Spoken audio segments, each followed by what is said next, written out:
Hi everyone and welcome back to my channel. It's Tian and today I'm here to speak with you about Eros and the power of Eros in someone's natal chart, for he is the god of physical love and lust. The asteroid Eros helps us shed light on erotic turn-ons. In mythology, Eros is the god of sexual love and desire. He was considered irresistible. Known as Cupid in Roman mythology, Eros is depicted as a winged youth, slight but beautiful, often with his eyes covered to symbolize the blindness of love.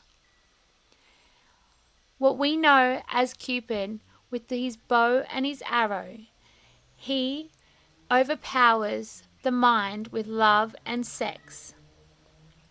Eros represents sexual objectification, passion, and desire, along with creativity.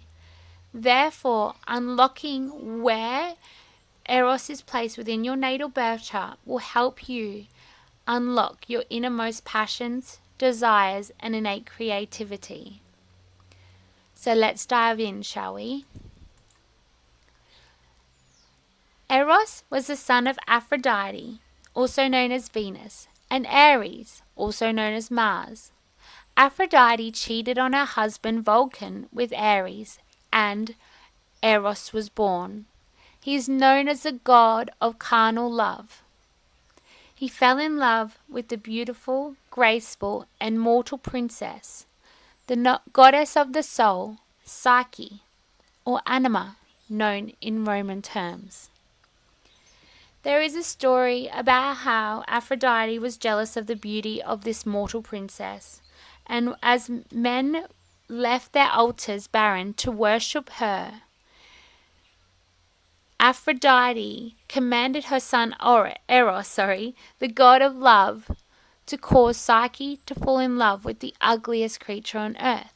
However, he himself was deeply in love with her. In the natal birth chart, Eros is the asteroid of sexuality. It exemplifies our own innate erotic love, passion, and chemistry, and shows what we are attracted to in another. It is the expression of the physical body and how intimacy is deeply approached, and it helps us to understand our innate fetishes and what turns us on and our partners. Please remember though, Eros is not compatibility on any level. Despite the fact that the sex may be amazing, there is a strong element of emotional unfulfillment when there is incompatibility in a relationship and pure chemistry. However, it does help us tap into our own innate sexual nature and unlock those forbidden places deep within our soul and deep within our waters.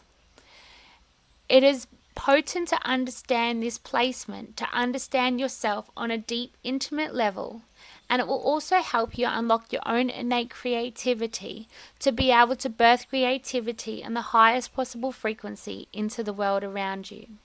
So now I'm going to jump over onto Google and show you how to find your Eros placement, and then therefore you'll be able to follow along as I briefly walk you through the different sign placements and how they pertain to the different houses as well. So bear with me. So right now I am on AstroSeek and the Asteroids Online Astrology Calculator. It is essential that you have asteroids in the natal chart up, and if you can't find it by Googling this link, or I will place it in the comment box below. However, you can also Google it and I'm sure it will come up for you. So right now I am going to do an asteroid natal chart of someone born at 1:30 p.m. today, the 9th of July 2024 in Bocarina, and find out where their innate Eros is hidden. So Eros, as I said, is the asteroid, and his number is 433. Psyche is there as well, and I will do another separate video on Psyche, and my favorite goddess Lilith is also there available to you. So there is so many different asteroids available, and they all pertain to different mythological bases, which have archetypes that are prevalent in today's time, and therefore are exemplified within the collective unconscious and the unconsciousness of our souls, and everything is obviously linked from a time, date, and place of birth, and on a quantum field. So that is the essence of astrology and how it all plays out. So I'm just going to click on Eros here and then calculate the asteroids chart. As it loads, you will see that Eros is up here in the 10th house of Leo. So wherever something is in the chart, so we always look at the energy first. So Leo is the energy that Eros is in. So it is the innate undercurrent of the Eros placement. And then how it is portrayed in the world comes out in the 10th house. So reading this just as it is off the cuff, this individual would have a very childlike, exuberant, royal sort of attraction, and really seek that bold, beautiful, like even like a Gold Coast girl sort of look, and however they would probably objectify themselves in that arena whereby they find sexual release and attraction and intimacy in the field of the workplace and externally. So there is a very good chance, obviously it depends on all the other aspects and how it plays out, but there is a very good chance that this person could themselves be they couldn't. I'm looking at the rest of the chart right now, and that wouldn't be a viable option. But there is a chance that they have that erotic energy that would be a stage girl or something of the sorts. But there is other placements that would resist that from actually occurring. But that energy in and of itself would highlight that need or that theme to be coming through on a sexual level and an intimate level and a creative level. And that Eros up in Leo as well. Leo is a creative sign, and Eros is the inherent energy of creativity, because it is that creativity through sex and sexual desire, which is the ultimate creative force. And then obviously the connection with the anima and the animus with regards to psyche and how that evolves, then that's all evolving on to the divine creation of human and children and birth and everything like that. So that is all linked to that energy there in and of itself. So let's explore Eros in your natal chart. So essentially, Eros in the first house is a very interesting placement. Eros in Aries, or the first house, tends to be the chaser. They have a sexual and romantic relationship whereby they want to feel in charge and feel like they've won their sexual conquest. That feeds their innermost desire. So that is if it plays out here in the first house or in the sign of Aries. Eros in Aries is not entirely emotional, because Aries in and of itself is not an emotional sign. However, it is incredibly passionate, and when it comes to sex, if you do have Eros in Aries or the first house, there is a vivacious appetite for fetishes and dominatrix. There is an aggressive, conquestual tone to the most intimate approach of their desires. There is a lot of other things that I could say there. However, if you do want to know, please feel free to PM me, but it's a little bit too raunchy to expose on this. And then we've got Eros in Taurus. Eros in Taurus plays out either in the second house, which is again how it plays out, but the energy of Taurus, if Eros is in the energy of Taurus for you, then money turns you on. You love to receive gifts and acts of love and service. There is luxurious aspects whereby you prioritize your partner's pleasure over your own, and you get turned on by seeing them derive pleasure from your own individual touch because of that sensuality nature of Taurus. There is a need for seduction, and it would be over an individual, their life, and also expensive dates and flowers, breakfast in bed, food. And so it's all basically arousing those senses is what would help someone with Eros in Taurus or in the second house feel very intimately connected with you. Now, Eros in Gemini, so that plays out either in the third house or over here in the sign of Gemini. That would be communication. Communication is huge for Geminis, and it's not just about dirty talk. It's also about the things that you love about them, what you want from them. How, it's just talking. It's just, being able to have a conversation with someone between jobs and your way to work or something of the sort. It's also translating to a relationship that can be rocky at times. There can be mischievousness coming through with that tantalizing Gemini energy, whereby there is possibly, if there is other things at play, there is possibly, other people involved in the situation as well. It is all about, role play and desires, and it's just talking. And it's also Gemini rules over the lungs and the arms and the hands. So just those touch in those physical areas is very important for Gemini energy, and Eros particularly in Gemini. Now we've got Eros in Cancer. Eros in Cancer plays out in the fourth house or in the sign of Cancer. So if you have Eros in these placements, physical touch is your major love language. Eros in Cancer is all about sex, is about love. Sex isn't just sex for Cancer Eros placements. It is all about love and that commitment and that empathy and that intimacy and that real watery sort of energy. So it is the least likely sign to have a one night stand. It's all about expressing love to be able to feel love in return, and then having sex is all about being able to have a meaningful relationship with the opposing partner. It's really good to set the stage for sex with finer things like beautiful sheets and beautiful scented candle, beautiful lingerie, and a beautiful space. It's all about, making that homely, comfortable feel. It is a little bit like that with that Taurian energy because they love the finer things in life. However, it's that homely basis that is essential for the Cancerian energy. Now, as I said with Eros and Leo, it's that child of the zodiac. They want to feel adored and desired.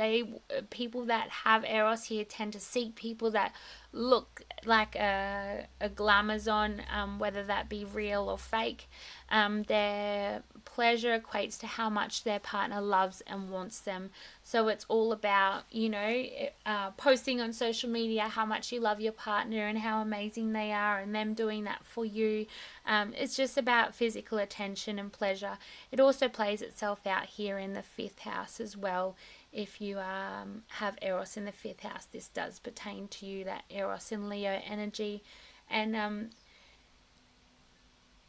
Eros in Leo give as hard as they get. So it is all about repercussion. Like, it's all about that, throwing my hands in the air here, but it's kind of like that give and take sort of energy with that Eros in Leo placement.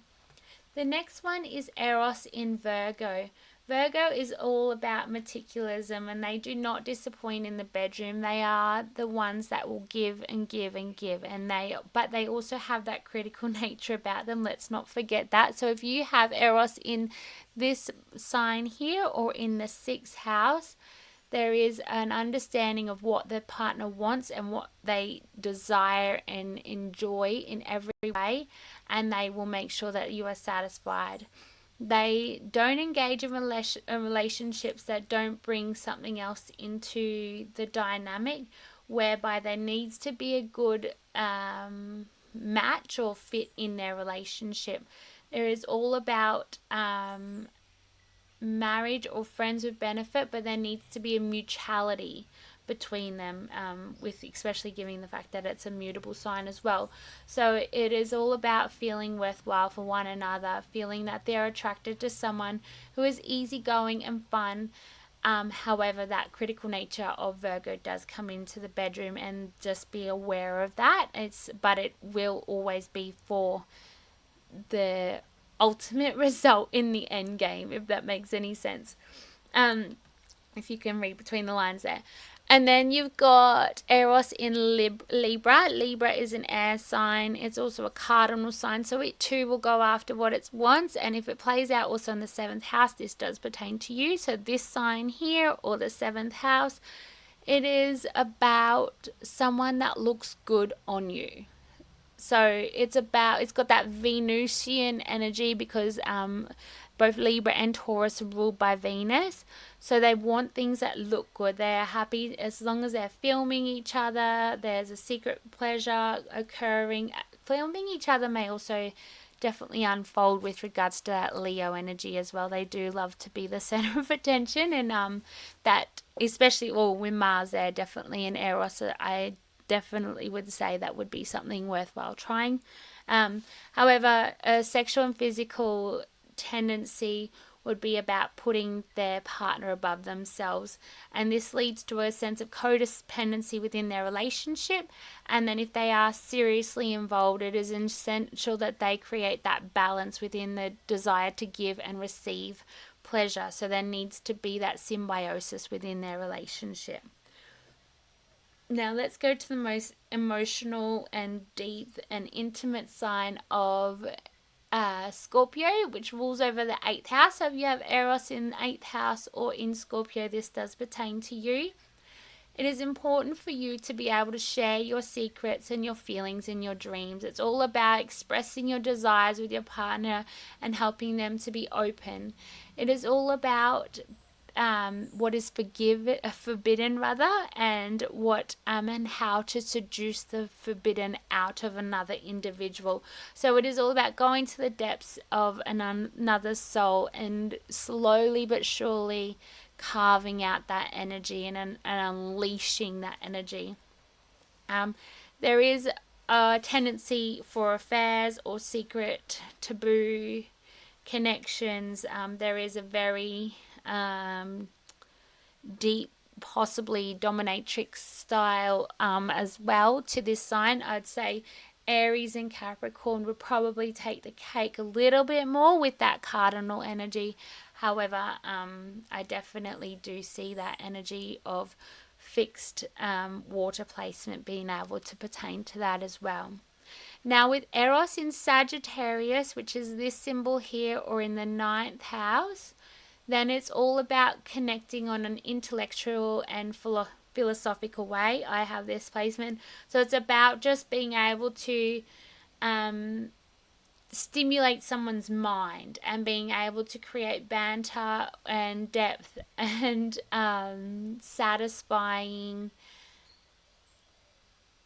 someone for their mind, as opposed to, I'm sorry, I wish I didn't say it was my placement, but yeah, for the sake of it. So it's basically, yeah, someone with Eros and Sagittarius won't have sex just purely for the sake of having sex. Their mind wants to be cracked open, and being able to explore the higher philosophical realms. They want to be connected to those esoteric aspects and maneuver through the energy of their partner the same way, and then also be attracted to those that are of a higher frequency, that have that upbeat, happy, optimistic, happy-go-lucky nature. That is the energy of that Sagittarius Eros. And sexual rendezvous is not essential for them unless there is a connection that adds to their life on a valued way, whereby there is that symbiosis. However, it's not based on pleasure, it's based on intellect and based on philosophy and that exchange there. Now, Eros in Capricorn. So Eros in Capricorn plays out in this sign here, or also in the 10th house, just as it does as this individual, should they be born on the 9th of July at 1:30 p.m. in Bocarina, which was 3 minutes ago. So control matters to them. So that is that dominatrix energy that I was talking about before, whereby, and also that workplace sort of undercurrent to their sexual desires as well, whereby they desire someone who is financially successful, and there is a huge turn on for someone that has that dominant attitude. So if it is their boss, they'll probably go after their boss, for example. There is a exchange for sex and money, which is that sugar daddy sort of partnership as well, and that dominatrix, submissive, dominant roles being sustained sexually and romantically, basically comes down to that financial undercurrent and feeling that you are receiving everything you feel like you're worthy of, essentially. Now, there's Eros in Aquarius. So, Aquarius rules over the 11th house, or this sign here. It is all about the unconventional nature. So, there is a rebel without a cause, and that is Aquarius. So, of course, they are like that in the bedroom as well. They're attracted to those that are unique and quirky and have some sort of different aspects about them. There is a chance that they have untraditional relationship whereby they, like myself, are with someone 16 years older than them, or there is that fascinating sort of career or hobby, or there is something really unusual about their partner. There is an unpredictable relationship whereby you need to feel a connection that is not actually embedded. So you don't need to be married to have that connection. You don't need to, you need that mental stimulation. You need to have that spiciness of your relationship. And there is, you can do what you want within relationship as long as every person in the relationship is happy with the unconventional nature of your relationship. And then there's Eros in Pisces. Eros in Pisces would be in the 12th house here, or in this symbol here. So sex is basically a mystical experience. There is so much depth to the Piscean energy, and it brings out that sensuality and that spirituality, and it melts. It kind of melts together, whereby those individuals with this placement are attracted to those need healing or saving. I believe someone with this placement would probably be the type that would, be a prostitute for those who can't walk, or you know what I mean. They want to help people through the act of sex, and there is a tendency for unhealthy relationships, however, with this sign, because they do love the chase of the relationship more than the actual person themselves, and they also give everything, and there's not much that comes back to people with any placement in Pisces, because they're so etheric and they just want to give endlessly, and they have so much empathy. And I'm just kind of throwing my hands around like all this energy is going out of them, but it's not coming back to them. And that's that energy of Pisces. So I do hope this helps you understand your most instinctual desires and help you honor and cherish your lover and yourself, and also unlock that creative pursuits within you, within your sexuality. I did a Rising Eros course the other day, and it was absolutely phenomenal. And anyone who is interested in unlocking that Kundalini sexuality energy within themselves, I highly recommend it. It helps you grow. Even I thought I had done enough work, but there is always more work to be done. So it is incredible, and I will pop that in the link as well. However, I do wish you joyous exploration of your sexual desires and your intimacy with your partner, and I hope that brings and forges a connection and maintains that compatibility within your relationship, as opposed to seeking that chemistry external of your relationship and then foregoing that compatibility that already exists within your relationship. So bless you and thank you. And if you have any questions, if you want me to do a synastry chart reading, I love relationships. I love helping people in their relationships. My trajectory of my life is all about helping people in relationships. I've got my North Node in the 7th house, and that's really foundationally what I want to do. So please, by all means, message me and I will happily read your synastry chart. You can also book one in with me on my Etsy account, and I'll post that in the pin the comment box, something or other. Anyway, I hope you enjoy the video, and best of luck and bless you, and may your intimacy and desirability and sexual liberation bring you on a higher frequency